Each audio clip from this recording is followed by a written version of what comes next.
kahit papaano, meron na rin naman tayo. Nakokontento ba kayo sa kalagayan niyo ngayon? Ikaw? Sa totoo lang, kontento ako dahil nakukuha ko yung gusto ko. Pero kapos ako dahil sa pagiging matulungin ko.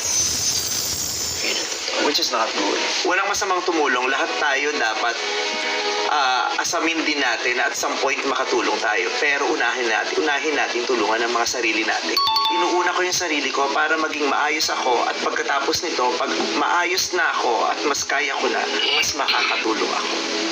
Mas malaki yung maitutulong ko. But you need to help yourself first. Para yung sinabi mo nga yan, parang, wait lang, parang I think I read or nakita ko na to sa isang quote, from Oprah na yung punuin mo yung cup mo, whatever na yung mag-overflow doon, that's the only thing you will share. But you have to make sure that your cup's full before you start helping other people. You share